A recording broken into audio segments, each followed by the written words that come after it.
Chapter 1: The Formation of the Bolshevik Party. Russian communism came into existence and acquired its most distinctive characteristics during the decade and a half preceding the revolution. Its founder was Lenin, its embodiment the Bolshevik Party, which he created. Fundamental differences nevertheless appeared at an early stage in the movement. A disparity between power and program developed which was to characterize Bolshevism through all the critical years that followed. When the lines were drawn at the barricades in 1917, the Bolshevik Party contained a major constituent group that was alien to Lenin's philosophy of organization and power.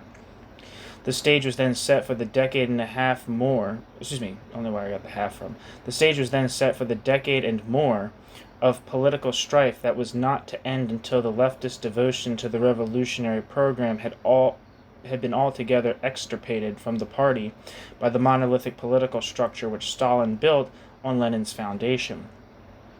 The idea of the party. In July 1903, the Russian Social Democratic Workers' Party came into being as a national organization when 51 Russian Marxist leaders met in Brussels for the Second Congress of the party. The first Congress, held in Minsk in 1898, had been an ephemeral affair of a few individuals who were arrested before they could succeed in establishing a lasting organization. Dissension broke out immediately among the delegates in Brussels and continued after they were compelled to move to London. When the question of party rules came up, a fundamental difference appeared. The matter in dispute was ostensibly a fine point, a definition of a party member. Julius Martov, whom I think most people know as Julius Martov, one of the outstanding young leaders of the party, proposed the text, quote, "Anyone is considered a member of the Russian Social Democratic Workers' Party who accepts its program, supports the party with material means, and gives it regular personal cooperation under the direction of one of its organizations," end quote. A subtly different formula was advocated by Vladimir Ilyich Ulyanov, already better known as Lenin, who at the age of 33 had also become one of the movement's most energetic leaders. As Lenin preferred it, quote, "Anyone is considered a member of the party who accepts its program and supports the party both with material means and by personal participation in one of the party organizations," end quote. Acrimonious disagreement over the organization and leadership of the Social Democratic Party had already been building up. The membership question merely brought the accumulated tension out into the open. The issue, in essence, was Lenin, his ideas for tight organization, his plans for shaking up the party leadership, his personality as a revolutionary leader, and his drive to dominate the movement. On the membership question, Lenin lost, even though the patriarch of Russian Marxism, Georgy Valentinovich Plekhanov, stood behind him. In pretentious words, Plekhanov expressed the philosophy of the, quote, "hards," end quote. Quote, "The fundamental principle of democracy is this: salus populi suprema lex." Translated into revolutionary language, that means the health of the revolution is the supreme law. If the safety of the revolution should demand the temporary limitation of one or another of the democratic principles, it would be a crime to hesitate," end quote. Opposition mounted against Lenin's organizational ideas, particularly his conception of the party as a narrow conspiratorial body of active revolutionaries distinct from the masses whom they led. Martov, supported by another young firebrand, Leov Davidovich Trotsky, Bronstein,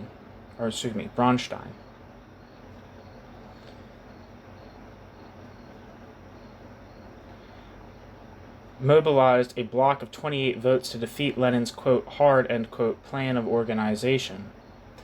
The last word at the Congress was had by Lenin. Adroitly he maneuvered so that the endorsement of central authority in the party prompted the delegates of the Jewish Bund and the revisionist, quote, "economist," end quote, to walk out of the meeting. With the departure of these moderates who had voted with the, quote, softs, end quote, on the membership question, Lenin was able to line up on his side a majority of the remaining delegates, hence the term for his faction, quote, majority men, end quote, or Bolsheviks.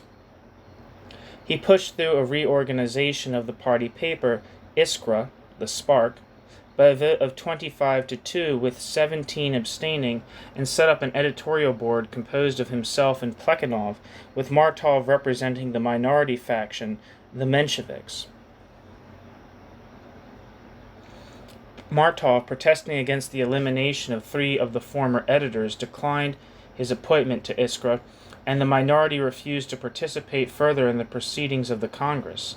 Lenin and Plekhanov then proceeded to set up an all, quote, hard, end quote, Central Committee to direct underground revolutionary work in Russia. A Supreme Party Council, also of, quote, hards, end quote, was headed by Plekhanov. The victory scored by Lenin was only temporary. His strength depended in great measure on the support of Plekhanov, and the latter soon began to rue his part in the split of the movement which he had founded. He called on his Menshevik colleagues to return to Iskra, and now it was Lenin's turn to go. He resigned in a huff. The Underground Central Committee had co-opted additional, quote, hards, end quote, including Lenin's lieutenant, the remarkable Leonid Borisovich Krazin, engineer, party financier, and bomb fabricator extraordinary. Now, led by Krazin himself, the committee reacted against the, quote, state of siege, end quote, caused by Lenin's unremitting effort to control the social democratic organizations in Russia, and steps were taken to reestablish unity.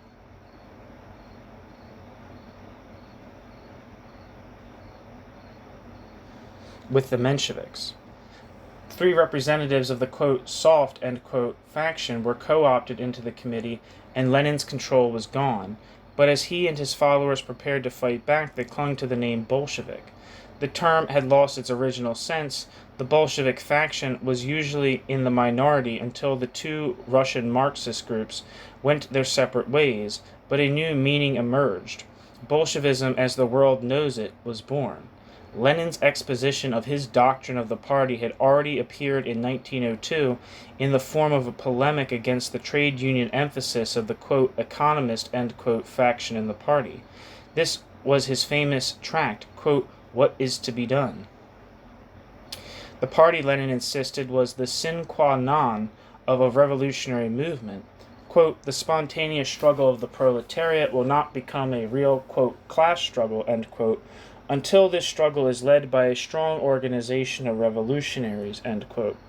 The party, in turn, had to meet strict requirements for the successful pursuit of underground revolutionary activity. Quote, the organization of revolutionists must comprise first and foremost people whose profession consists of revolutionary activity, end quote. This was the basis for Lenin's definition of a party member.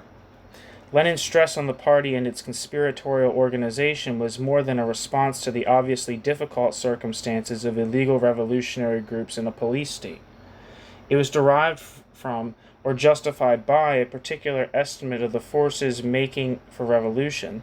The masses, even the factory workers, could not be relied on to become revolutionary-minded. Said Lenin in the most famous passage of What is to be done, quote, the history of all countries testifies that the working class, exclusively by its own effort, is in a position to work out only trade union consciousness, end quote. A disciplined party organization was essential to keep the mass movement in the proper channel. This assumption has remained an underlying constant in Bolshevik thought to this day. Quote, no revolutionary movement can be durable without a stable organization of leaders to maintain continuity, end quote, Lenin wrote. Quote, the more widely the masses spontaneously drawn into the struggle form the basis of the movement and participate in it, the more urgent is the necessity for such an organization and the more stable this organization must be, end quote. One of the greatest drawbacks of the success of this army of revolution was, in Lenin's mind, the political habits of the intellectuals who necessarily comprised most of the leadership of the Social Democratic Party. To counteract their characteristic traits of interminable discussion, indecisiveness, and excessive individualism, he urged measures of strict organizational discipline. Quote, the party link, end quote, he asserted, quote, must be founded on formal, quote, bureaucratically, end quote, from the point of view of the disorganized intellectual, worded rules, strict observance of which alone can guarantee us from the willfulness and the caprices of the circle spirit, from the circle scramble methods, which are termed the free, quote, process of ideological struggle, end quote, end quote. To his organizational ideal, Lenin applied the term, quote, democratic centralism, end quote, a formula which is still used by communists today. It has been pointed out many times that democratic centralism, as Lenin understood it, was far more centralism than democratic. Policies were indeed supposed to be decided by the elected representatives of the rank and file, but in the execution of established policies, democratic centralism meant absolute discipline and a military hierarchy of command.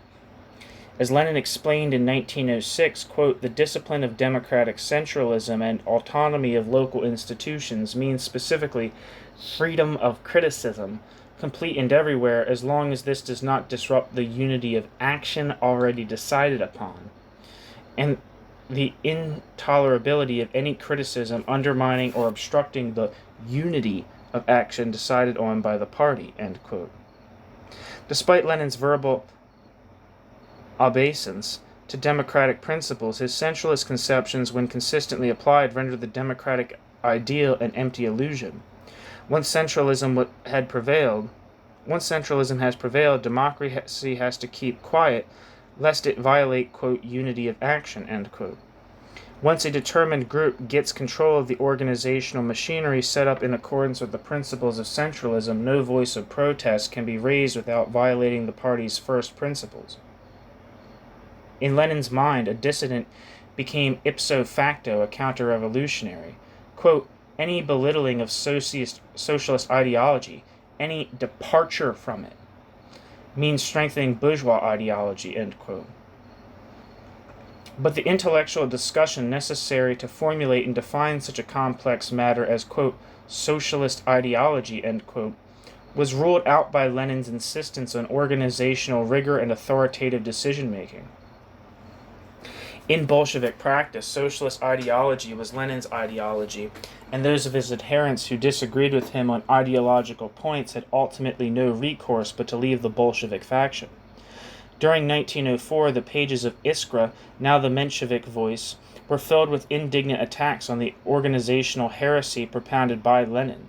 Quote, the bureaucrat and the revolutionary decidedly prevail in Comrade Lenin over the social democrat, end quote, wrote one Menshevik spokesman replying to Lenin's latest call for absolute central authority in the movement. Quote, the chief deficiency of Lenin's letter is the strong emphasis on the technical and military revolutionary side of the of our activity, and a complete ignoring of its social democratic ends and tasks, end quote. Plekhanov, having repudiated the, quote, hard, end quote, doctrine altogether, accused Lenin of every political sin, Bonapartism, Bakuниnism, sectarianism, and the espousal of dictatorship over the proletariat. The other Menshevik leader echoed these themes. Scorn was heaped on Lenin for his, quote, cult of the professional revolutionary, end quote. Lenin was as abhorrent to Western European Marxists as he was to most of the Russians, if not more so. Iskra published an eloquent protest against Lenin's disciplinarian contempt for the mass movement, written by Rosa Luxemburg, a member of the left wing of the German Social Democratic Party. Quote, the ultracentrism advocated by Lenin, end quote, she wrote, quote, is not something born of a positive creative spirit, but of the negative sterile spirit of the watchman, end quote. The most biting polemic against Lenin came from the pen of a future communist, Trotsky. In a lengthy critique, quote, "Our Political Tasks," end quote, Trotsky passionately denounced Lenin's idea of the party and the conception of history which it implied. Lenin was not a Marxist, but a Jacobin, distrusting the masses and trying to force revolutionary virtue upon them from outside. Lenin would have the party and its prescribed theology substitute for the mass movement in order to force the pace of history. Trotsky set forth the implications of this prophetically. Quote, "These methods lead, as we shall yet to see, to this. The party organization is substituted for the party. The Central Committee is substituted for the party organization. And finally, the, quote, dictator, end quote, is substituted for the Central Committee," end quote. Trotsky concluded with a call for freedom. The problem of a socialist regime would require open competition, quote, "between many tendencies within socialism," end quote. The working class, he said, quote, "will not tolerate dictatorship over itself," end quote. Dead wood and bourgeois thinking would have to be cleaned out, quote, "but this complicated task cannot be solved by placing above the proletariat a well-selected group of people, or still better, one person armed with the right to liquidate and demote," end quote. Trotsky was over-sanguine, and he was not entirely without responsibility himself for the triumph of the philosophy which here he attacked.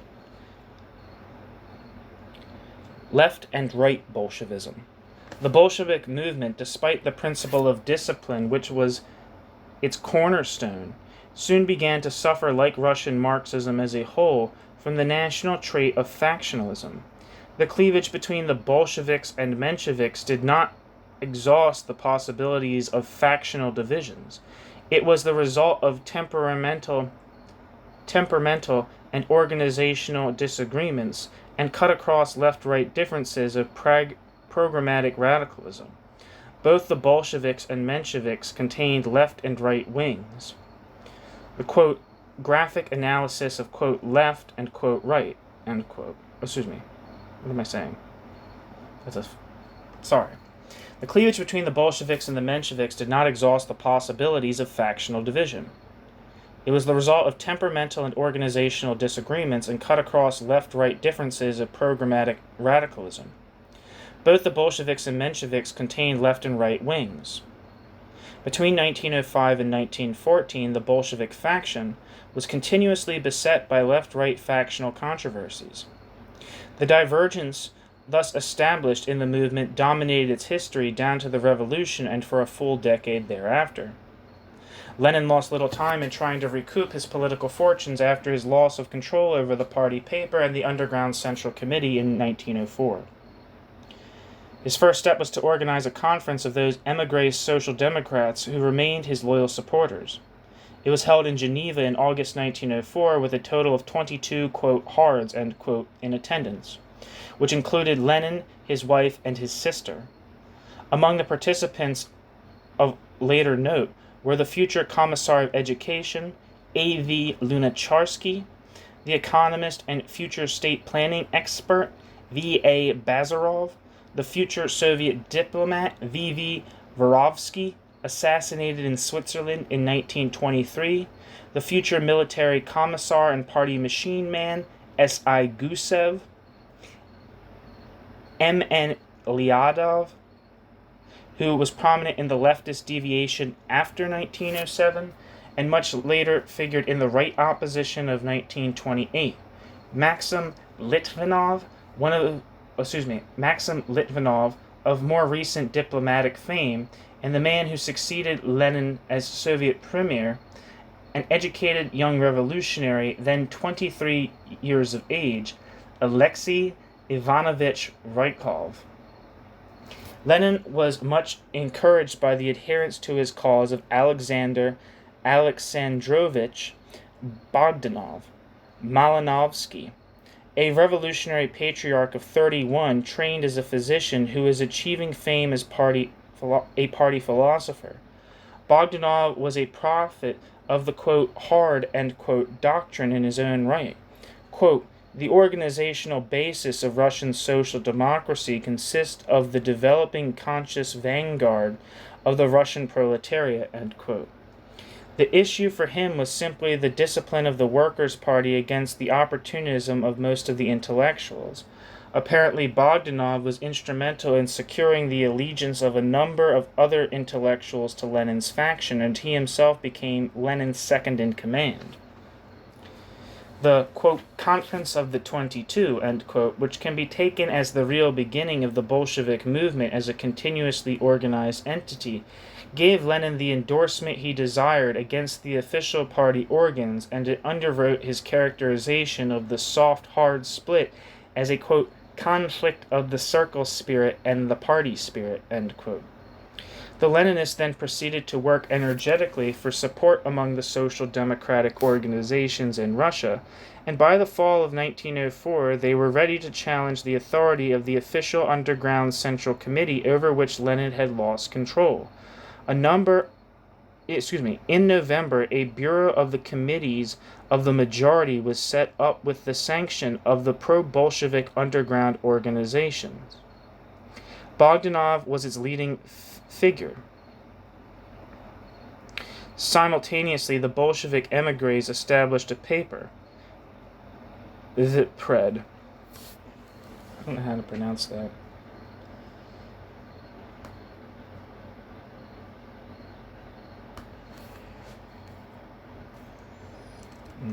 One second.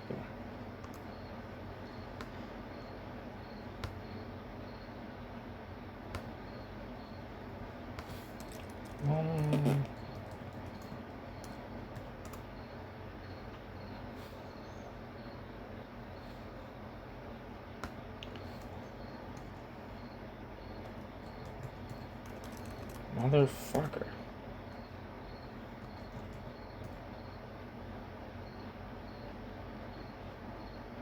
Вперед. Вперед. Вперед. Вперед.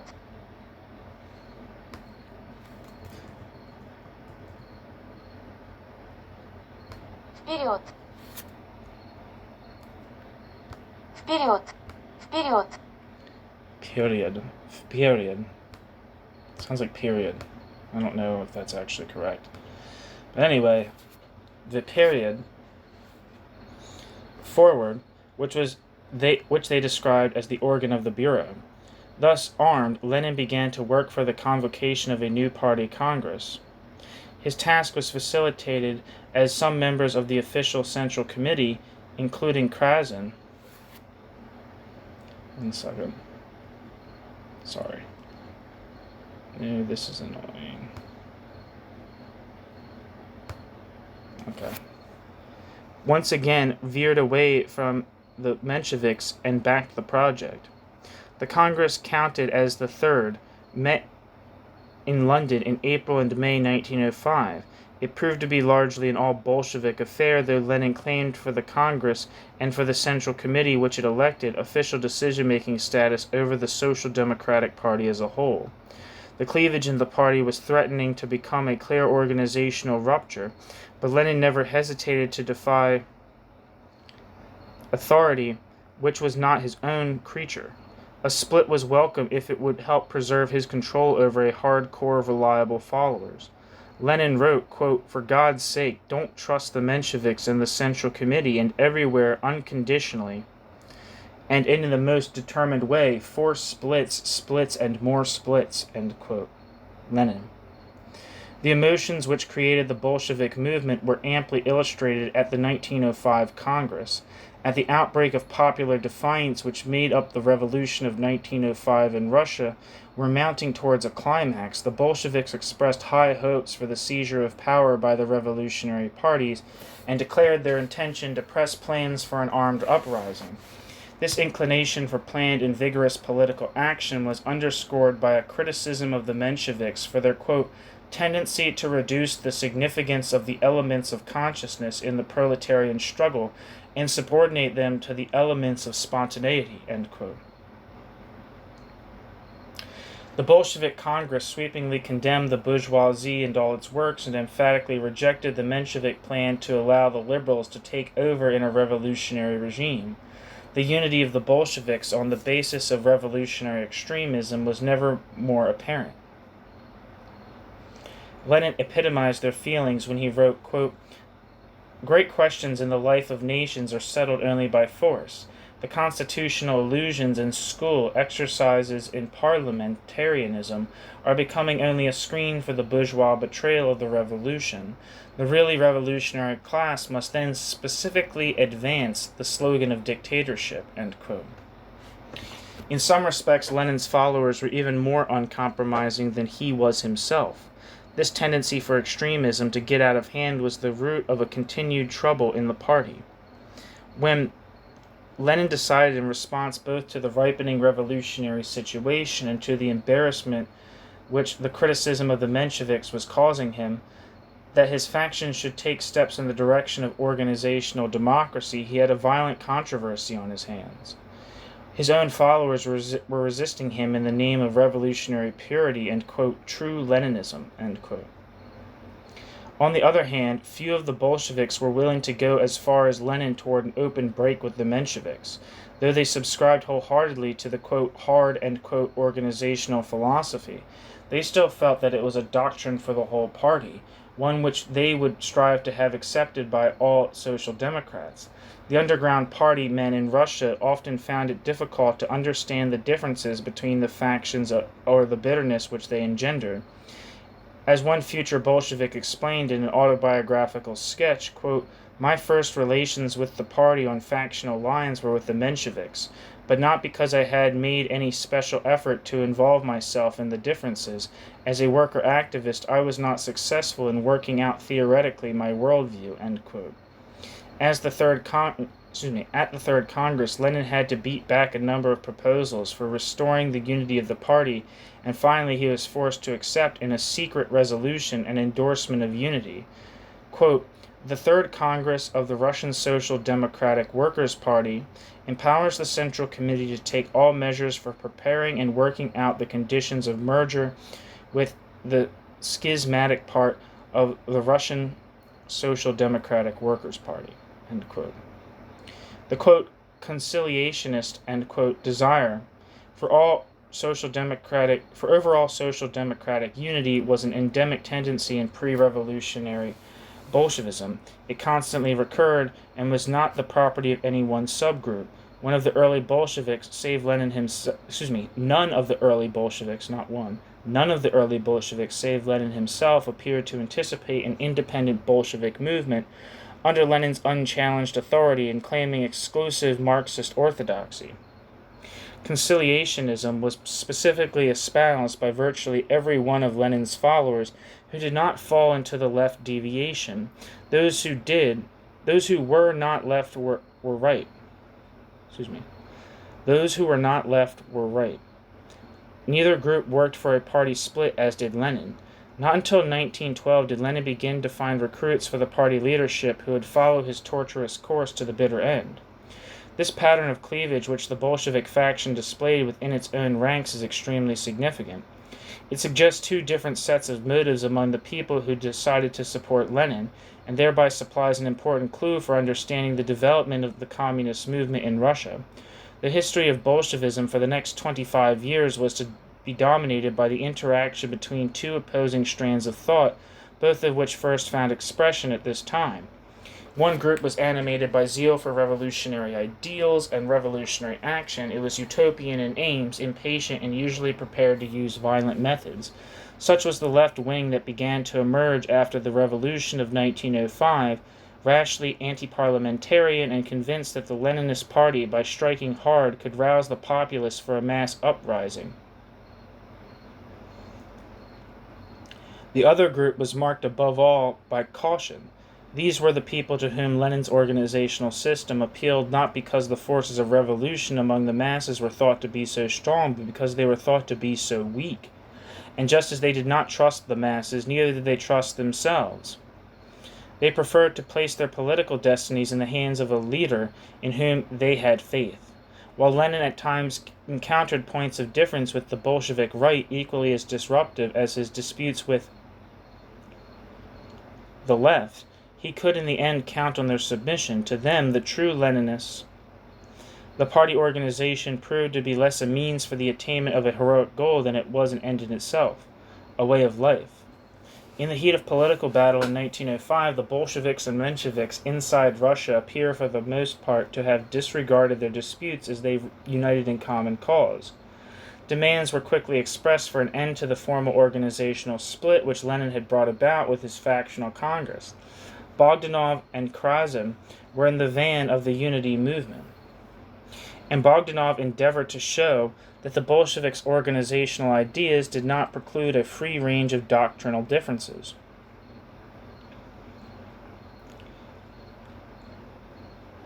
A joint conference was held in Riga in September 1905 to plan party tactics, and when the Bolsheviks met for a conference at Tammerfors, Finland, in December, the sentiment for social democratic unity was overriding. Lenin could not prevent the conference from resolving in favor of an immediate organizational merger and the convocation of a party congress to confirm the solidarity of the movement.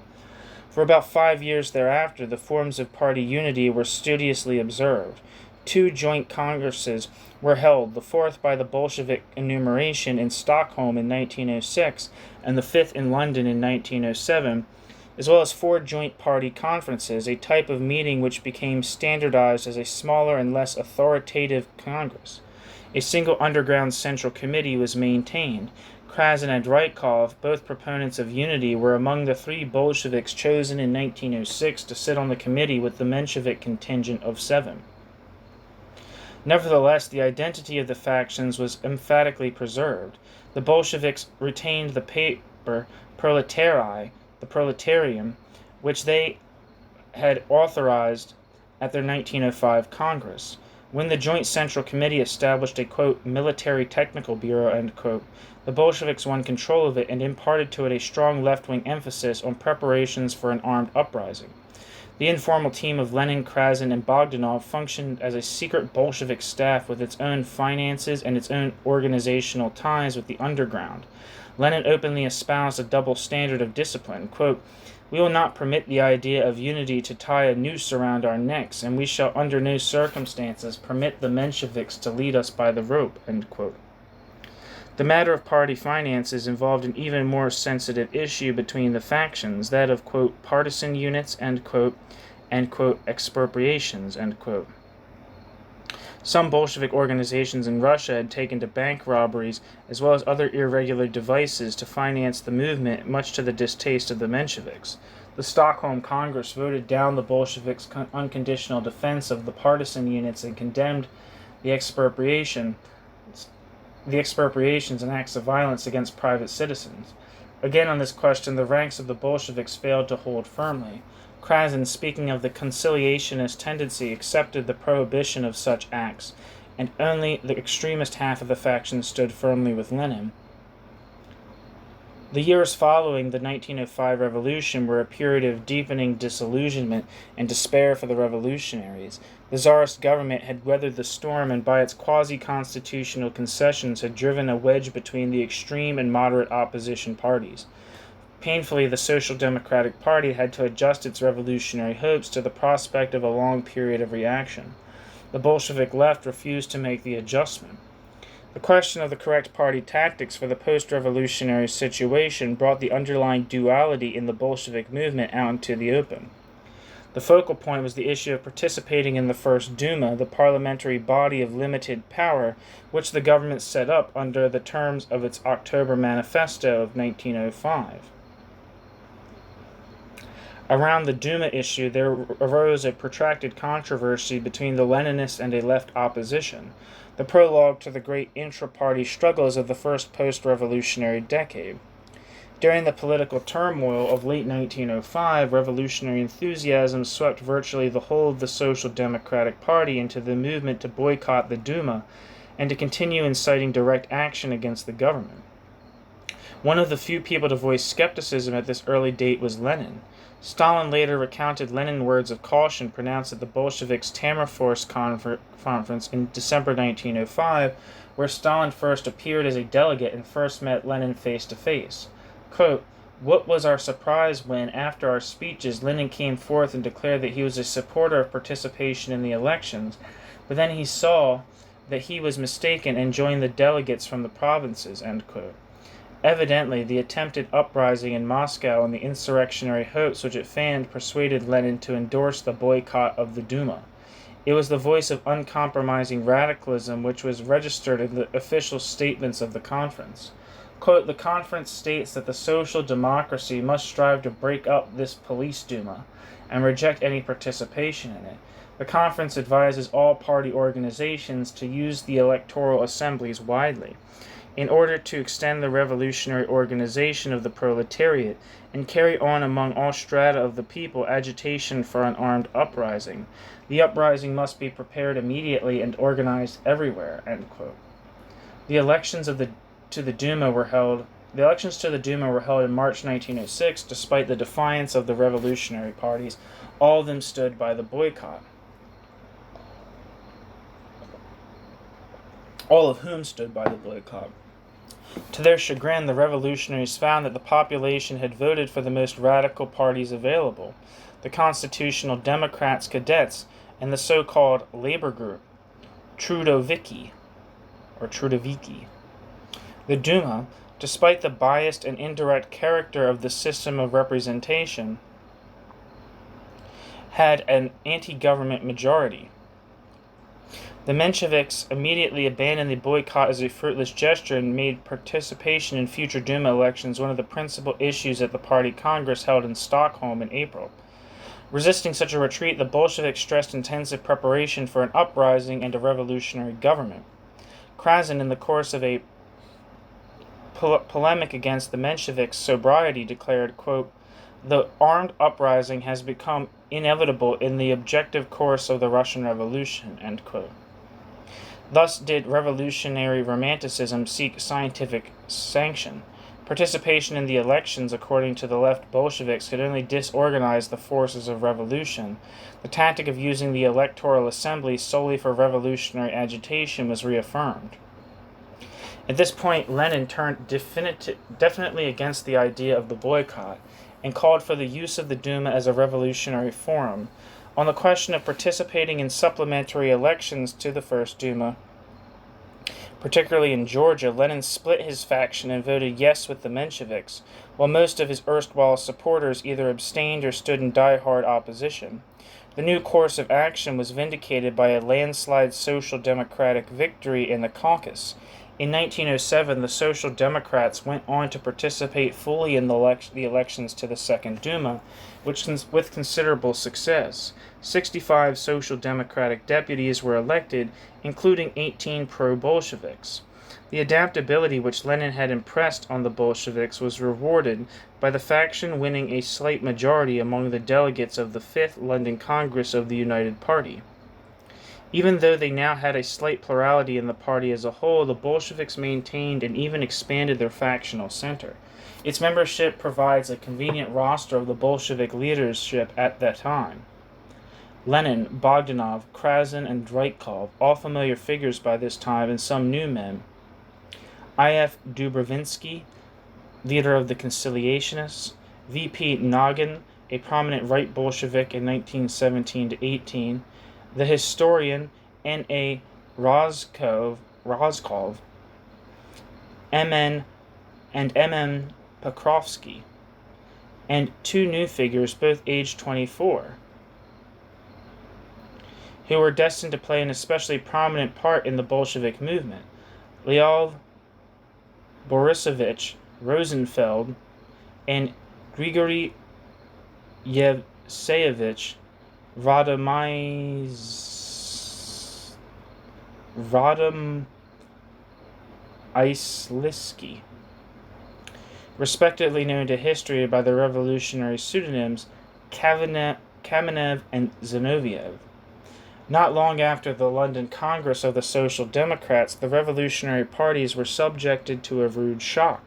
Prime Minister Stolypin dissolved the Second Duma in June 1907, and in what was viewed by the revolutionaries as a coup d'etat, decreed a new and highly unrepresentative electoral law designed to rid the government of the nuisance of an opposition majority. The boycott question, so recently resolved, broke out all over again. Local Bolshevik organizations voted overwhelmingly in favor of resuming the boycott of the Duma.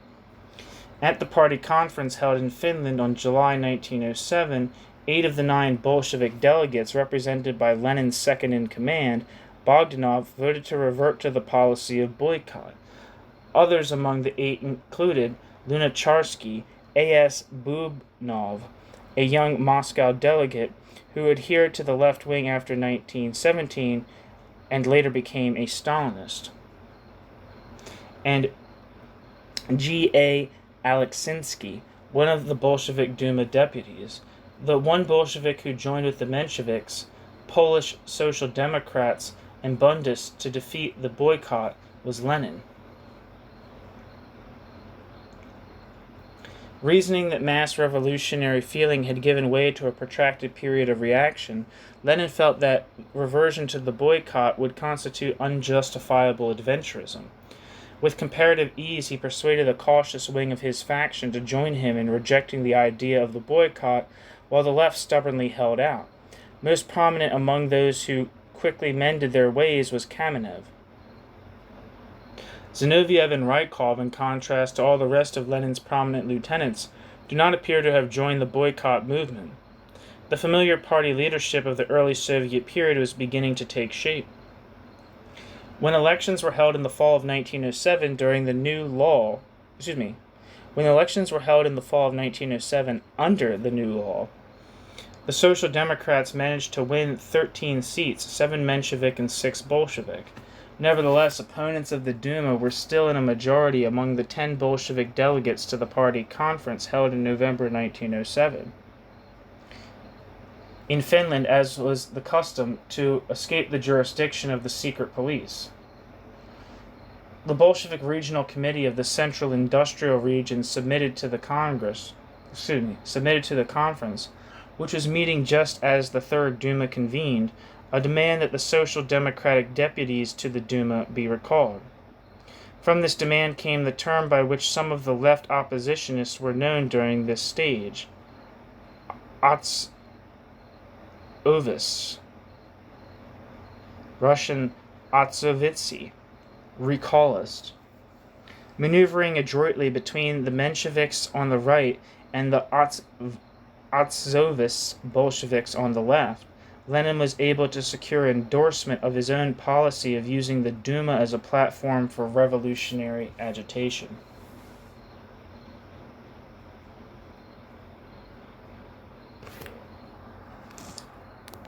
Stop there, actually.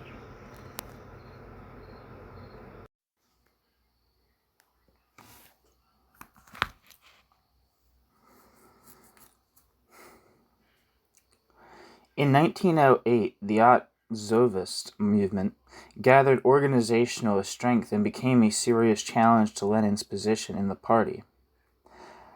Contests were waged between the Leninists and the Otzovists for the allegiance of the party rank and file in the pro-Bolshevik local organizations in Russia. Lenin kept control of the Moscow organization by a narrow margin, but the Bureau of the Central Region, led by Lyadov and Stanislav Volsky, remained staunchly in the opposition. Apparently something of a left-wing tradition was established in the latter organization, for in 1917 and 1918 it was a bulwark of the radical branch of the Bolshevik Party. A less extreme form of the opposition prevailed in St. Petersburg, ultimatism. Quote, ultimatism, end quote. So designated because its adherents demanded that the Social Democratic Duma delegation be served with an ultimatum to make its conduct more uncompromisingly radical. Bogdanov and Alexinsky were initially the leaders of this group. Until 1910, the ultimatists remained in control of the St. Petersburg Bolshevik organization, where they took a critical stand not only in relation to parliamentary activity, but to participation in trade union work and other legal channels as well. Lenin, acting through his own loyal followers, particularly Zinoviev, before he escaped abroad in 1908, engaged in a bitter organizational struggle for control of the strategic St. Petersburg organization. So much animosity was generated that even some non-ultimatists in the organization protested against Lenin's tactics for fear that they would drive the ultimatists out of the Bolshevik faction altogether. in the election of delegates to the Social Democratic Conference, which was held in Paris in January 1909. December 1908, Old Style. The Otzovists campaigned as a separate group in opposition to Lenin and scored some success. Bogdanov, now the recognized leader of the left wing, spoke on its behalf at the conference. Bolshevik Menshevik antagonism was overshadowed by the dissensions within each of the major factions. While Lenin contended with his leftist critics, the Mensheviks were rent by the issue of, quote, liquidationism, end quote, as their more conservative wing proposed the curtailment of liquidation of illegal political organization and activity. Lenin's right Bolsheviks and Plekhanov's left Mensheviks made common cause. Meanwhile, the rivalry between the Leninists and the left-wing Bolsheviks was complicated by differences about the philosophical implications and presuppositions of Marxism. This divergence arose as a result of Bogdanov's efforts to reconcile with Marxism the positivistic philosophy of empirio-criticism associated with the physicist Ernst Mach.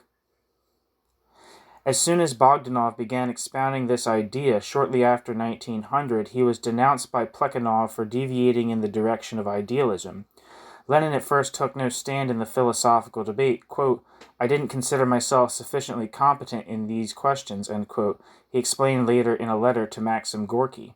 In 1904, Lenin told Gorky he began to sense that Bogdanov's philosophical views were not compatible with the Marxian orthodoxy, but the two were able to confine their differences in this sphere to a, quote, neutral region, end quote, while their agreement on party organization and revolutionary tactics kept them and their followers fully united through the period of revolutionary enthusiasm during and after 1905. With the onset of the tactical controversy about the proper attitude toward the Duma, and issues stemming from contrasting optimistic and pessimistic evaluations of the revolutionary situation, the philosophical question came out into the open. During 1908 and the first half of 1909, the Bolshevik press was filled with philosophical polemics and heated discussions over the political theory of Otzovism. Lenin climaxed his part in the controversy with his chief philosophical excursus, materialism and empirio-criticism. The split among the Bolshevik leaders rapidly widened. Early in 1909, the leftist leaders established a separate school for the theoretical training of underground party workers in the incongruously idyllic setting of Capri. Officially, the school was non-factional, but the composition of its faculty, headed by Bogdanov, Lunacharsky, Gorky, Alexinsky, showed a clear bias in the direction of Otzovism, ultimatism, and the philosophy of empirio-criticism. Lenin condemned the institution for its heresies, but it flourished for a time and maintained working contact with the underground party organization in Russia. Lenin thereupon copied the idea and established a school of his own near Paris. For the orthodox Marxists, the last straw in the philosophical debate was the so-called, quote, God-building, end quote, of Lunacharsky and Gorky, who toyed with the mystical notion derived from the Mach-Bogdanov philosophy of regarding socialism as a form of religion. Lenin was infuriated by such doctrinal deviations, in part for the quite valid reason that they were damaging the entire Bolshevik faction in the eyes of other Marxists. The end of the struggle between Lenin and Bogdanovists came in June 1909 at a conference of Bolshevik leaders in Paris. Those present were the four editors of the factional organ Proletarii: Lenin, Zinoviev, Kamenev, and Bogdanov. 3 representatives of local organizations in Russia, including the future Ukrainian leader N.A. Skrypnik, and a genuine proletarian from St. Petersburg, Mikhail P. Tomsky, who was to become the Soviet trade union chief in the 1920s, and 5 Bolshevik members of the Central Committee, including Rykov and Lenin's wife, Krupskaya. The left was represented by only 2 individuals, Bogdanov and one of his lieutenants. The chances for left-wing resistance within the Bolshevik faction were dim. Party emotions were running high over the God-building affair, and also over the question of the Menshevik liquidators. Lenin had agreed to cooperate with Plekhanov in preserving the party organization from the latter heresy, and actually had the conference disapprove formally the idea of a separate Bolshevik Congress. Bogdanov condemned this stand vis-a-vis the Mensheviks as, quote, treason to Bolshevism, end quote. The conference disposed of God-building with dispatch. Bogdanov himself joined the Leninists in criticism of the ideas of the God-builders, though he opposed measures of organizational discipline against them. By a vote of 9-1, with Bogdanov abstaining, the Leninists passed a resolution denouncing God-building as un-Marxian, petty bourgeois, and sufficient ground for expulsion from the Bolshevik faction. Lenin was determined to go further and eliminate the dissidents altogether. The conference endorsed resolutions damning the Otzovists as the product of unproletarian influences in the party, as, quote, pseudo-revolutionary, unreliable, un-Marxist elements, end quote.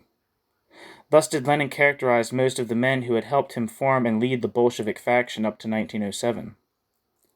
Bogdanov took a weak stand in attempting to shield himself from the subtle distinction between Otzovism and ultimatism. He voted in favor of condemning the Otzovist branch of the left wing. This was the first instance of a fatal opposition mistake, accepting the purge of heterodoxy and sacrificing their more outspoken confreres, while hoping by their profession of solidarity with the movement to keep their own moderate stand within the limits of party respectability. Bogdanov's maneuver to defend his ultimatism failed completely.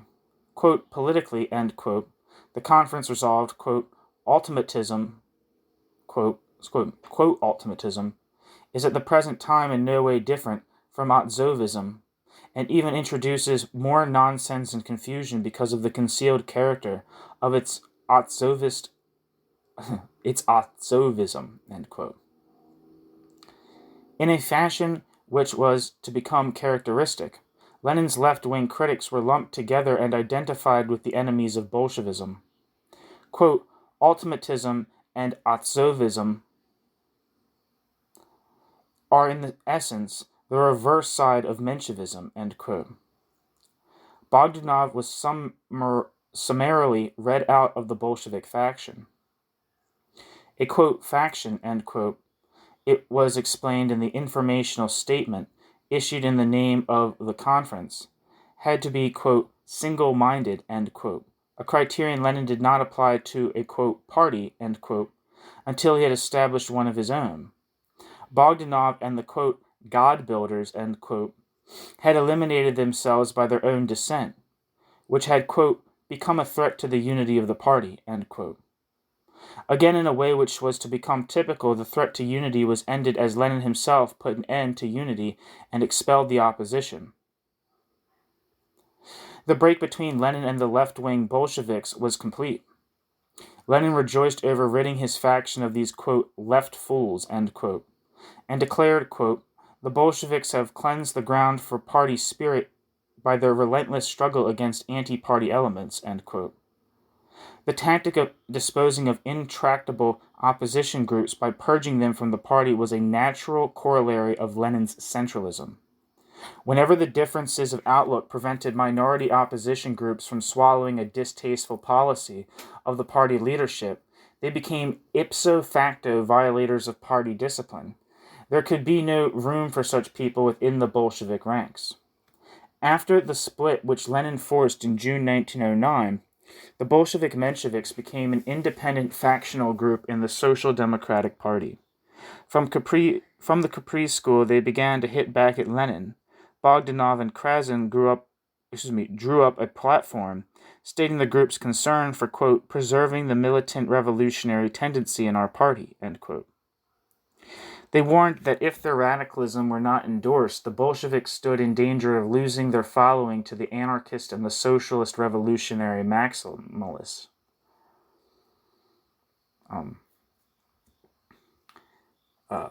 Paul, just a side note, Paul Avrich, who wrote a bunch of histories of anarchism, in his book on Kronstadt, described socialist revolutionary maximalists as the political orientation most congruent with the demands and actions of the Kronstadt rebels. Anyway, this opened them to the charge that they were becoming anarchistic themselves in the effort to compete with these groups, drawing an analogy between themselves and the 22 Bolsheviks of 1904. The leftists claimed to be the real representatives of Bolshevism, and when they started their own factional journal in December of 1909, they took the name of the 1904 to 1905 Bolshevik organ, the period, which I think is period. 1 second. We gotta test it again.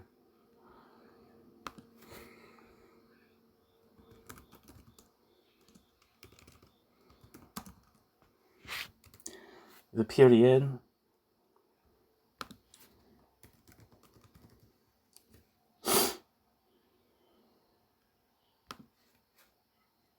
Вперед. Вперед. Period. Period. Period. It's like period with an F in front of it. Period. Forward. From this, the leftist faction derived its subsequent appellation, perioditsi, periodist. At the Paris meeting of the Social Democratic Central Committee in January 1910, noted for the last serious effort at Bolshevik-Menshevik cooperation, the periodists were represented as a separate faction. They were highly critical of the moves towards organizational fusion made at the time and returned equal coin to Lenin by criticizing him for deviating toward Menshevism and, quote, dispersing the Bolshevik faction, end quote. The Leninists in turn accused the periodists of failing to take a firm stand against the Menshevik, quote, liquidators, end quote, and of defying the Leninist principles of firm party organization. Actually, the periodists were moving toward the principles of a broad party, which would tolerate a variety of factional views within its limits and the democratic expression of rank-and-file opinion. Once put out from under Lenin's roof, the left were free to follow their natural inclination and to put democratic ideals ahead of organizational hardness when the two came into conflict. As anti-disciplinarians, they could well be described, from Lenin's point of view, as Menshevik deviationists. The same holds true by and large for the left wing of the Bolshevik movement throughout its history. The community of spirit between the left Bolsheviks and the left wing of the Mensheviks was revealed by the cooperation of these two groups in 1910 in conducting a new party school in Bologna.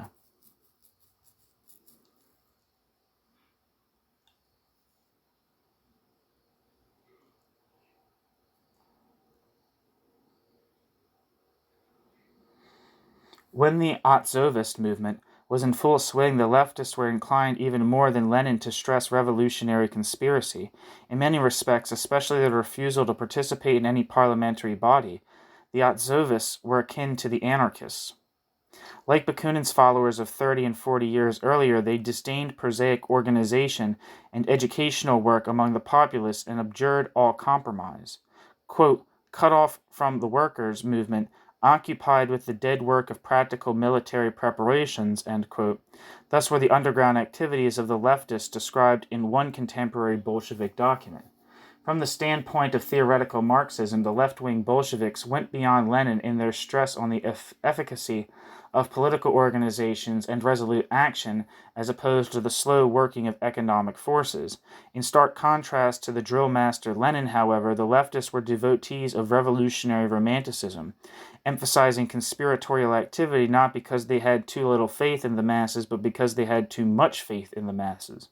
The imminent mass movement, they assumed, needed only a resolute blow against the government to turn it into an uprising. Bogdanov posed two alternative visions by which the party could be guided, quote, a new revolutionary wave, end quote, or, quote, an organic development, end quote. quote, if we are holding a course toward, quote, organic development, end quote, then revolutionary military questions and tasks simply do not exist for our generation, and the tradition connected with them is a harmful survival from the past. But we submit that the long, quote, organic development, end quote, of Russia is only an Octoberist dream, end quote.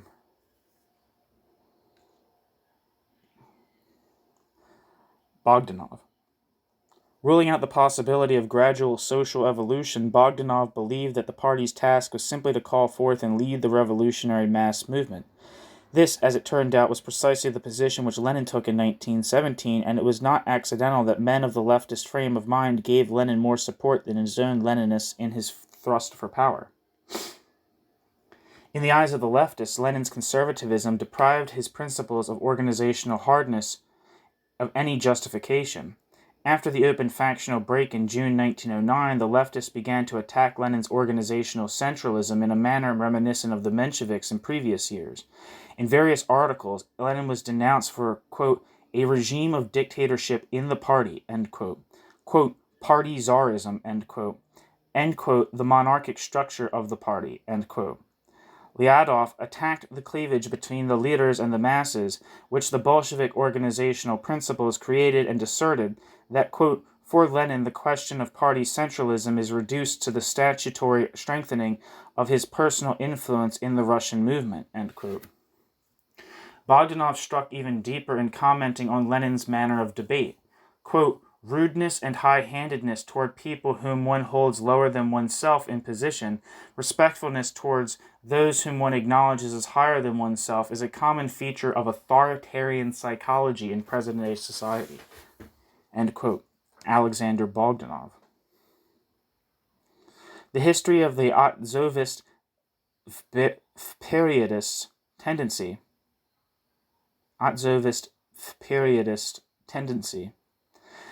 as of pre-revolutionary Bolshevism as a whole, was intimately affected by theories of the relation between the revolutionary movement and the masses.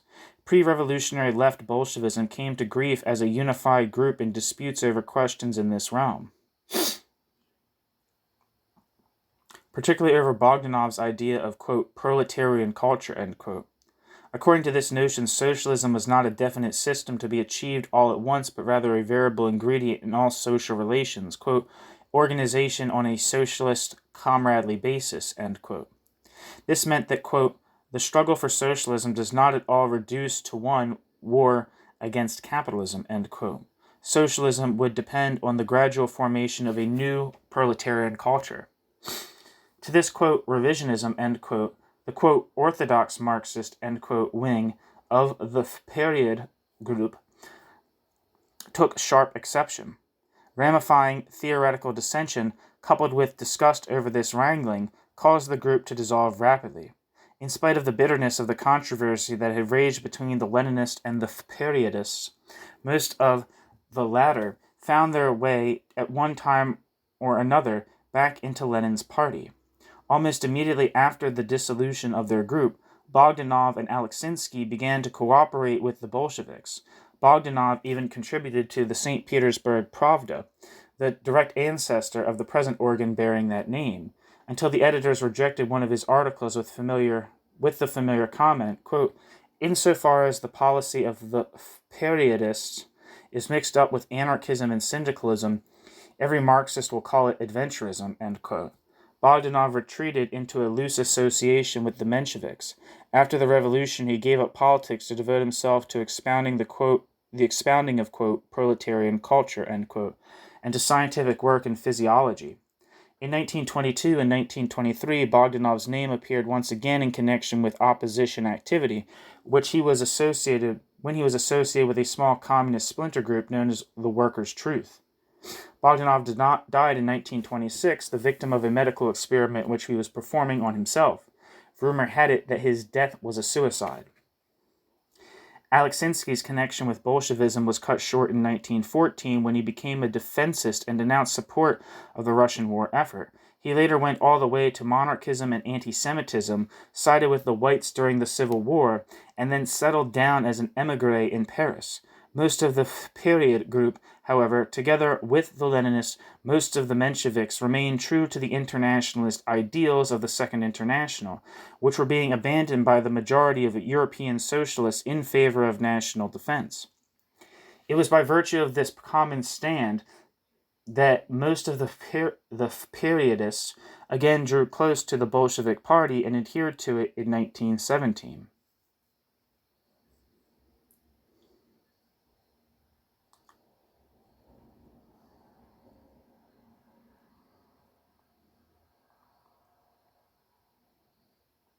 It was by virtue of this common stand that most of the periodists again drew close to the Bolshevik Party and adhered to it in 1917.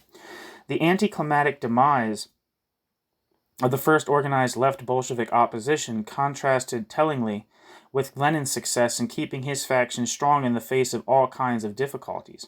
Lenin's organizational ideas were not ill adapted to Russian conditions and the Russian temperament.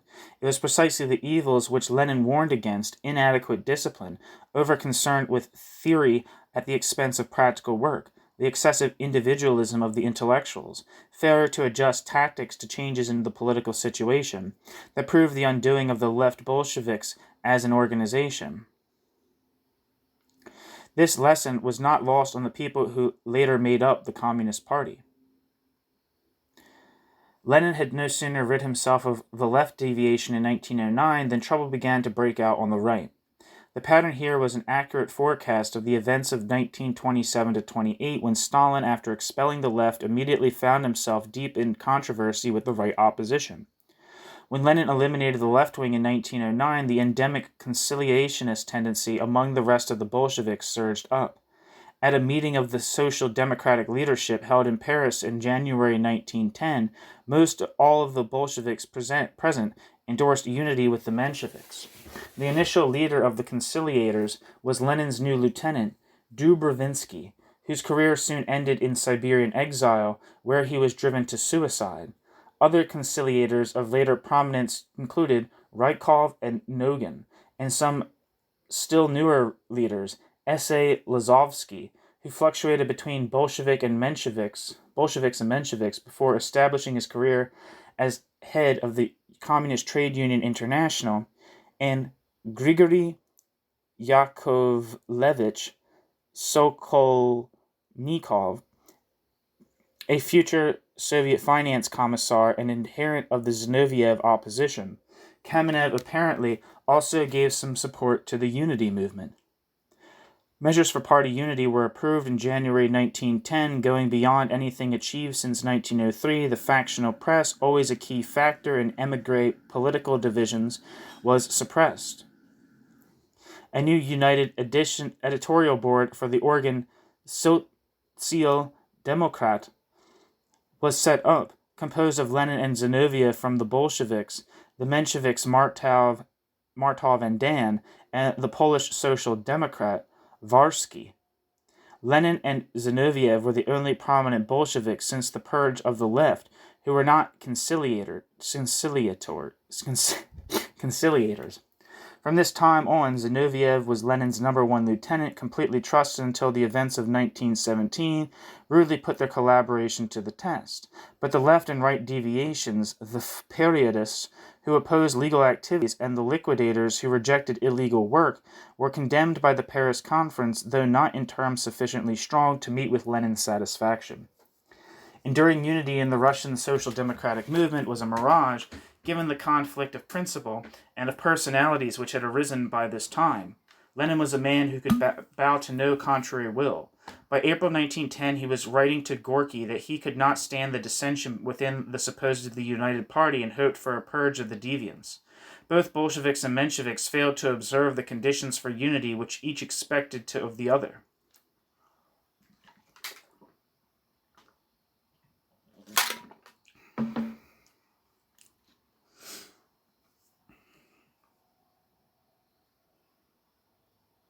The Mensheviks avoided taking action to curb or expel the liquidators, and the Bolsheviks refused to desist from the expropriations and other acts of violence which so perturbed their associates.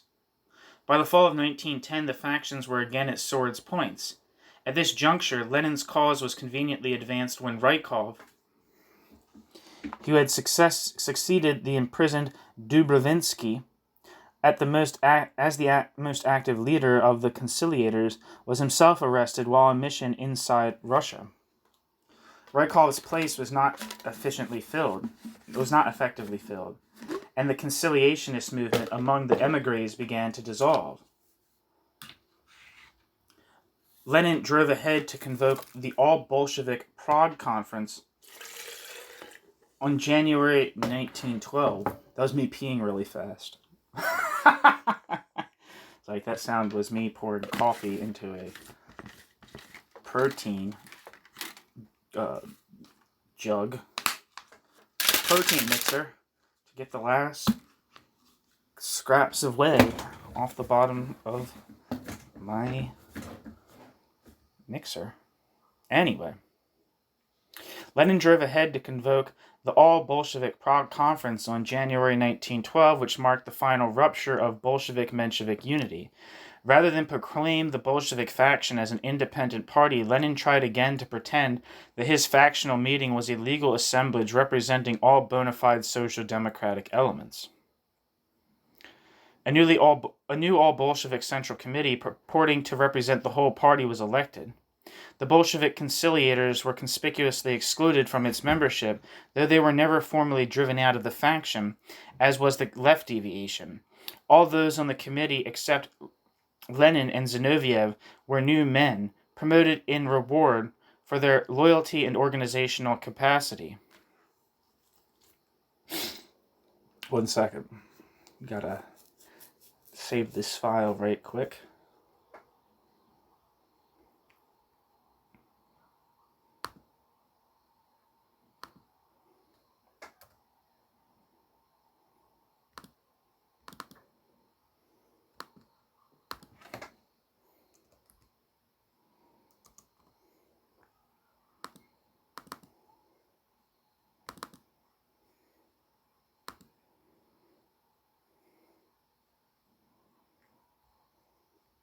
Okay, back to where we were. All of those on the committee except Lenin and Zinoviev were new men, promoted in reward for their loyalty and organizational capacity. Ordzhonikidze, I don't know if anyone knows who Ordzhonikidze is, but he was a Georgian who was Stalin's right-hand man for most of his life. I don't remember how he died. I don't know if he was purged or if he wasn't, but he was Stalin's guy. Gulash, Chekin, Schwartzman, and Roman Milinovsky, a Moscow worker unrelated to Malinovsky-Bogdanov, whose fiery agitational talent caught Lenin's attention. The alternate members were Bubnov, A.P. Smirnov, the future Commissar of Agriculture, and Elena Stasova, all of some slight note already, and two new men, Surin Spandarian and Mikhail Ivanovich Kalinin, the patriarchal peasant who served as Soviet head of state from 1919 until his death in 1946. The election of Malinovsky to the Central Committee brought a representative of a new faction into the high councils of the party. He was a secret agent of the Tsarist police. Following the conference, another undergrounder was co-opted into the Central Committee, Joseph Vissarionovich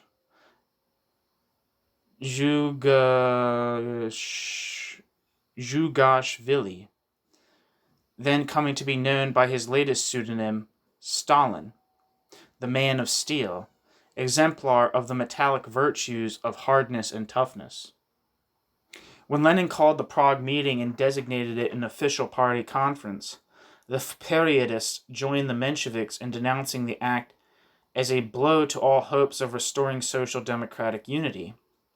Quote, "The conference has dared to christen itself All-Russian," end quote, declared a periodist publication, which went on to call it, quote, "a clear attempt at usurpation of the party banner on the part of a group of people who are consciously leading the party into a split, end quote. In keeping with their desire for a, quote, genuine party-wide conference, end quote, the periodists supported the conference held by the Mensheviks in Vienna in August 1912, the gathering of the so-called August Bloc. Alexinsky attended this conference as the delegate of the period group, but he found it impossible to accept the line which was taken at the session, dominated as it was by the right-wing Menshevik frame of mind, and he walked out. These events serve well to illustrate the demarcation of the left Bolshevik group, too far left to be Mensheviks, too, quote, soft, end quote, to be Leninists. Even the Prague Bolshevik Conference and the recriminations which it set off could not kill the idea of one united social democratic party. To force a complete split took the utmost effort on Lenin's part, abetted by Malinovsky and the other police agents with whom the party was by now riddled from top to bottom.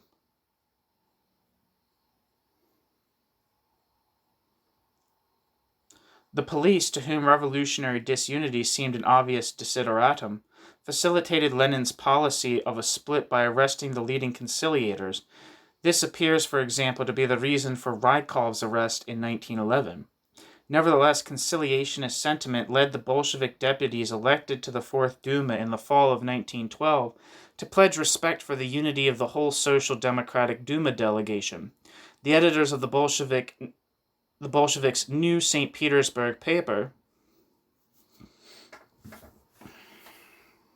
One moment.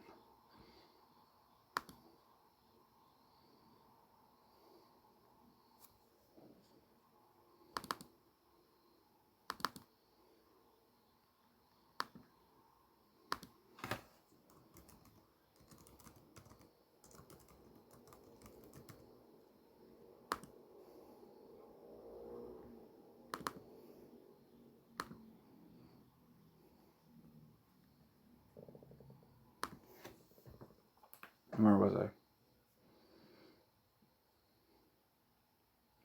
Nevertheless, conciliationist sentiment led the Bolshevik deputies elected to the Fourth Duma in the fall of 1912 to pledge respect for the unity of the whole Social Democratic Duma delegation. The editors of the Bolsheviks' new St. Petersburg paper, Pravda, Stalin and a young Bolshevik undergrounder, Vyacheslav Mikhailovich Skryabin, nephew of the composer later known as Molotov, felt called upon to tone down the polemics which Lenin was writing against unity. The last straw for Lenin came when, with the approval of the Social Democratic Duma deputies, the Bolsheviks and Menshevik papers in St. Petersburg were partially merged. Lenin thereupon called a meeting of the Bolshevik leaders at Krakow with the special aim of putting pressure on the editors of Pravda. By direct instruction and dispatch to Russia of new men, one was Yakub Mikhailovich Sverdlov, the first party secretary and head of state after the revolution. Lenin had his way with the paper.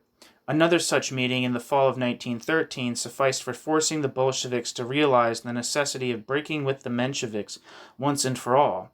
Malinovsky, who with police connivance had been elected to the Duma as a Bolshevik, and who, thanks to his forensic gift, had been made leader of the Social Democratic faction, now proceeded with relish to execute the task of schism entrusted to him by both Lenin and the police.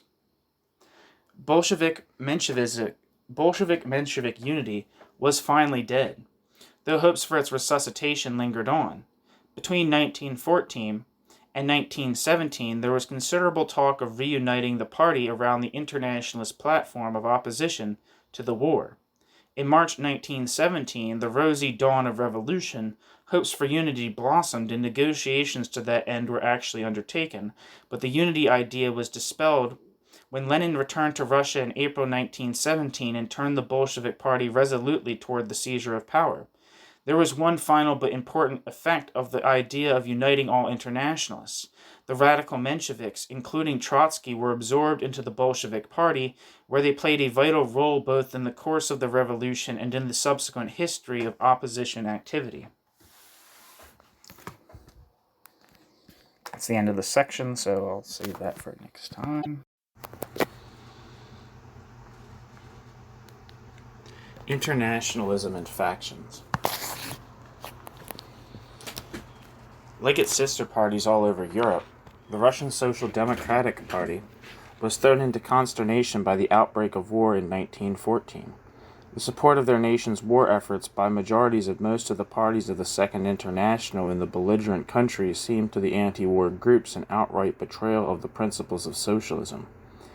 Emotions ran high over the issue of, quote, defensism, end quote, the justification of national defense as a prerequisite for the continuation of social progress. Defensism did not prevail so deeply among the Russian socialists as it did almost everywhere else.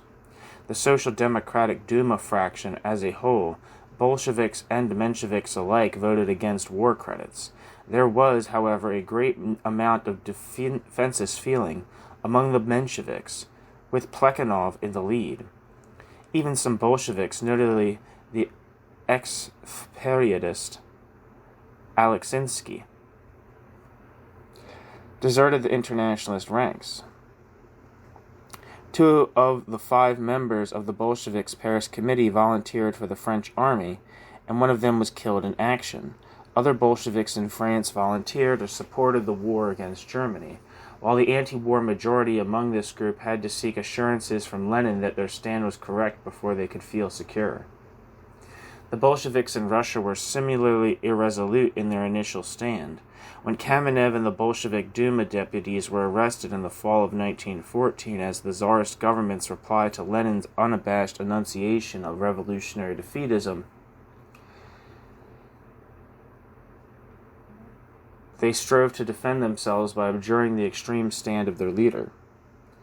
The question of defensism versus internationalism cut across the familiar factional differences and created an entirely new alignment among Russian Social Democrats.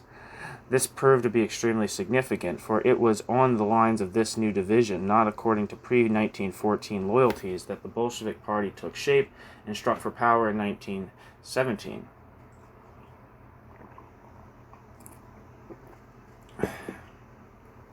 As Lunacharsky described this in his memoirs, quote, the convergence of the period group and the Bolsheviks and the solidification in general of the left wing came about as a result of the war, end quote.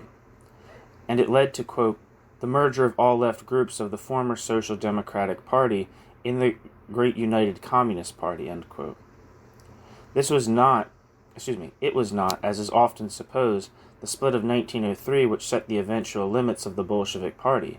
The movement as it stood in 1917 was not simply the party of those who adhered to Lenin's organizational principles, but primarily a party of anti-war internationalists. Within the Bolshevik embrace were many who had never committed themselves to Lenin's organizational principles. By stages, people from the most varied political backgrounds were included in the Bolshevik ranks. In 1914, Leninists, left Bolsheviks, and left Mensheviks rallied around the principle of internationalism. In 1917, this coalition was formally welded into a single party in which the majority of the leaders and the preponderant thinking were not specifically Leninist. Lenin's Bolshevik organization was one of the 2 main rallying points for the internationalists among the émigré Russian Social Democrats. The other was the Paris daily paper, Nasze Slovo, Our Word, edited by Trotsky, Martov, and the former periodist D.V. Manuilsky, Manuilsky, and V.A. Antonov Ovseyenko, later a leader of the October insurrection and one of the first 3 co-commissars for military affairs in the Soviet government. Centered around this publication as contributors, associates, and sympathizers were a large number of non-Leninist or internationalists of both left Bolshevik and left Menshevik background.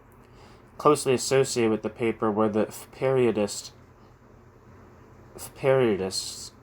Lunacharsky and Pokrovsky, and the Bolshevik conciliators Lazovsky and Sokolnikov. Antonov had oscillated between the Mensheviks and the conciliatory wing of the Bolsheviks. D.B. Ryazanov, a scholar of Marxism and another frequent contributor, had connections ranging from economism through Lenin's faction to the period group. These backgrounds illustrate the highly individualist nature of the people who were to constitute a major part of the communist opposition later on. Contributors to Naše Slovo from outside France included the future foreign commissar Chicherin, the radical feminist Alexandra Kollontai, who joined the Bolsheviks in 1915, M.S. Uritsky, a leading left communist and Czech official before his assassination in 1918, the Polish socialist Karl Radek. Didn't know he was socialist. I thought he was, Polish. I thought he was German. Maybe he's not. The Romanian socialist Christian Rakovsky, a Bulgarian by parentage, who later became a leading figure in the Russian communist opposition. I believe he was one of the Trotskyists who stayed in the Soviet Union. Not sure, though. Christian Rakovsky. And the future Soviet diplomat, Ivan Maisky, who made his peace with the new regime after clinging for some years to the Menshevik cause. The trend among the Naše Slovo group was toward alliance with the Bolsheviks, despite the distaste felt for Lenin's organizational ideas. One of the staff members wrote, quote, "One ought not and one need not share the sectarian narrow-mindedness, but it cannot be denied that in Russia, in the thick of political action, so-called Leninism is freeing itself from its sectarian features, and that the workers' groups connected with Social Democrat, Lenin's paper, are now in Russia the only active and consistently internationalist force. But those internationalists who belong to no faction, there is no way out but to merge with the Leninists." Apparently it was those editors who had been close to Lenin in the past who led the way toward a reunion. Trotsky followed with some caution. Relations between Lenin and Trotsky were still far from cordial. Lenin tried to have Trotsky barred from the Zimmerwald Conference of anti-war socialists held in that Swiss village in 1915, and Trotsky was reluctant to abandon his hopes for reuniting the entire Social Democratic Party on an internationalist platform. Martov resisted the Bolshevik appeal altogether. When Trotsky announced his acceptance of the goal of merger, Martov left the Naše Slovo group in protest. With the cleavage in the intermediate group, the fragments gravitated quickly toward Bolshevik and Menshevik poles. Inside Russia, the Bolshevik organization was the main source of strength for the internationalist position. The Mensheviks were divided over the issue of defensism, and their organizations vacillated. There were, however, some small intermediate groups which took a firmly internationalist position. The most important of these was the so-called Interdistrict Committee, Mejdorayoni Komitet, from which was derived its members' appellation, Mezhrayontsy, in Petrograd. This organization was composed mainly of workers who agreed with the Bolshevik program, but who opposed Lenin's narrow factionalism and advocated complete rebuilding of the whole Social Democratic Party. The sympathies of these people lay quite naturally with the non-Leninist internationalists of Naše Slovo. In 1915, they managed to send a delegation abroad to establish contact with the émigrés, and various members of the Naše Slovo group contributed articles for a journal which the Mensheviks planned to establish. It was suppressed by the police force. It had a chance to begin publication. Before it had a chance to begin publication. The slogans of the Mensheviks, quote, "Long live the Third International, long live the United Russian Social Democratic Workers' Party," end quote, exemplify the combination of programmatic leftism and organizational softness which was characteristic of the non-Leninist accessions to the Bolshevik Party. The Mensheviks were important as the organizational vehicle whereby a considerable number of internationalists made their way into the ranks of the Bolshevik Party in 1917. As the political émigrés returned to Russia en masse after the February Revolution, many of the people of the Naše Slovo group, as well as other non-Leninists, associated themselves with Mensheviks. These included Trotsky, Lunacharsky, Antonov, Ovseyenko, A.A. Ioffe, Trotsky's successor as Soviet Foreign Commissar in 1918, Sokolnikov, Manuilsky, Lebedev Polyansky, a former periodist, later a literary figure and a Stalinist, Uritsky, Ryazanov, and Pokrovsky. The group formally merged with the Bolsheviks at the 6th Congress of the party in July 1917. Other internationalists, including Rakovsky, Radek, M.A. Lerin, and Lazovsky, joined the Bolsheviks individually in 1917. The initiative for the, quote, merger of all left groups, end quote, as Lunacharsky describes it, came largely from the non-Leninists. Soon after the outbreak of the war, they began to call for a new organization embracing all Russian social democrats opposed to the war. Typical was the appeal of the revived period for, quote, unification of all revolutionary internationalist elements, regardless of other differences which do not go beyond the limits of the fundamental principles of revolutionary Marxism, end quote. The much-desired unity of the internationalists was delayed, however, by the reemergence of the old organizational question. The non-Leninists wanted to reunite the old Social Democratic Party on a broad basis and to win over as many of the Defencists as possible to the position of internationalism. They were sharply criticized by the Leninists for their reluctance to make a clear organizational break with the Defencists, to which Fyodor replied by denouncing Lenin's, quote, pathological schismatic tendency, end quote, commanding methods, end quote. Lenin was admittedly worried about the appeal which the unity idea had for his adherents inside Russia and the threat this posed to his own political influence. Among the émigré Bolsheviks themselves, there were differences over the issue of unity, which came to light at the party conference held in Berna in February and March 1915. The principal criticism of Lenin came from a small group headed by a young Bolshevik theorist, Nikolai Ivanovich Bukharin, who had earlier been an admirer of Bogdanov's philosophy and was later to become an outstanding opposition leader, first on the left and then on the right. Backing Bukharin on social democratic unity was N.V. Krylenko, subsequently a Soviet co-commissar for military affairs and commissar of justice who had previously expressed syndicalist inclinations.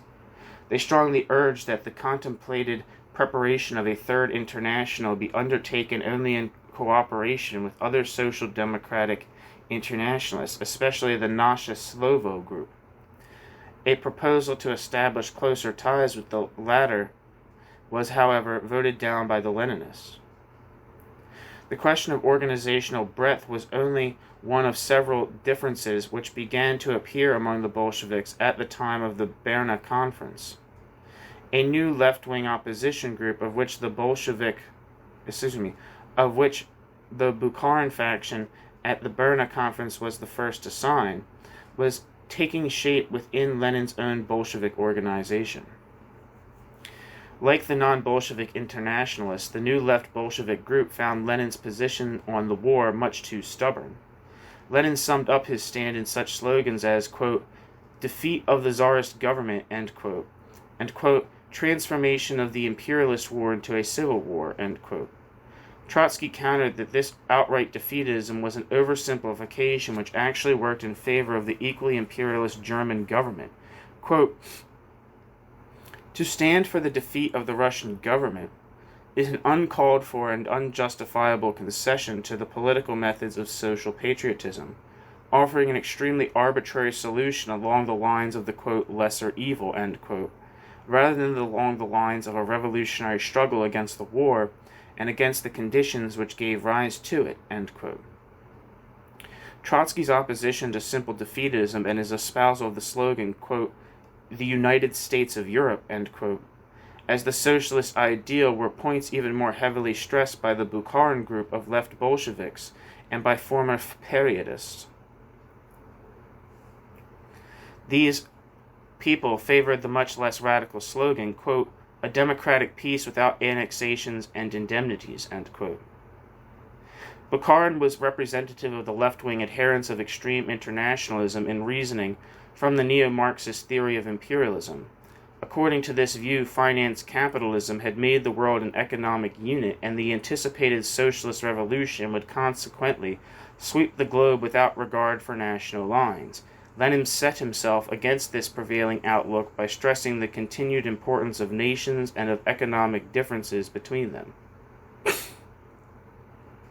Quote, unevenness of economic and political development is an unconditional law of capitalism. From here it follows that the victory of socialism is possible at first in a few capitalist countries or even in one taken separately.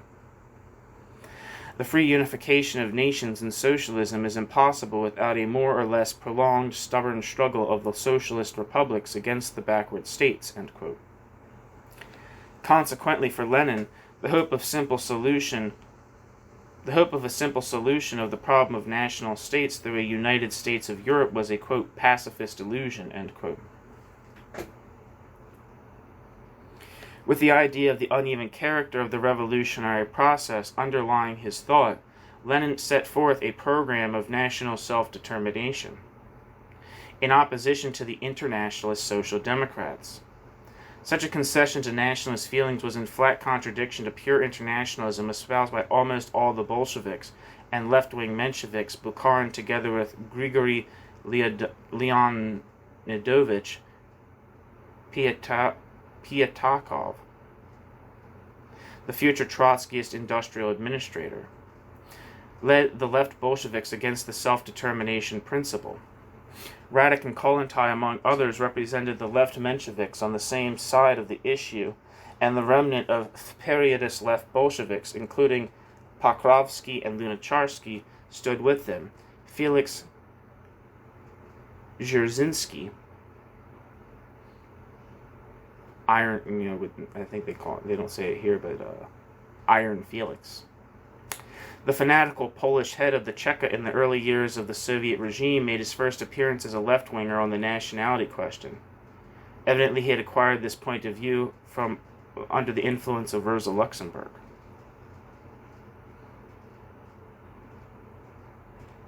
Reasoning from the theory of imperialism and world revolution, the leftists argued that self-determination was meaningless under capitalism and a useless impediment under socialism.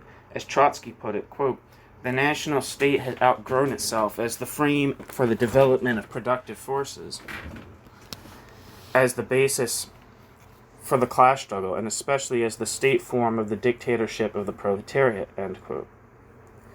Trotsky went on to warn of, quote,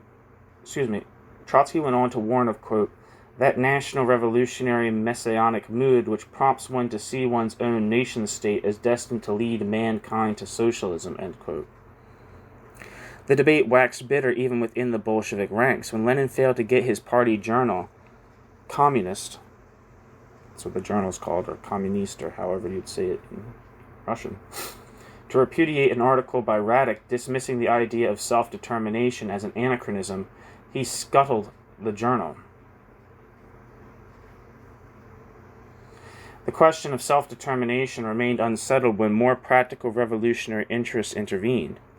It arose again in 1917 and in 1919 to reveal once more the cleavage between the doctrinaire radicalism of the left and the rather more cynical pragmatism which made Lenin a successful politician.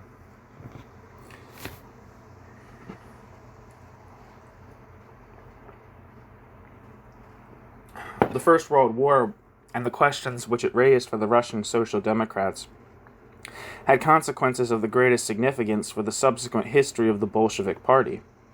One effect was the realignment defining the group which was to become the victorious party of the October Revolution. Thanks to this, the party embraced two contrasting lines of thought, closely paralleling the Leninist and leftist sub-factions of pre-war Bolshevism. The left-wing currents, however, was now swelled by a considerable number of radical Mensheviks, never before directly associated with Leninism, and also by the new group of left Bolsheviks which had diverged from Lenin's following. The motley crew became the core of the left opposition in the Communist Party. End of Chapter 1 of The Conscience of the Revolution by Robert Vincent Daniels.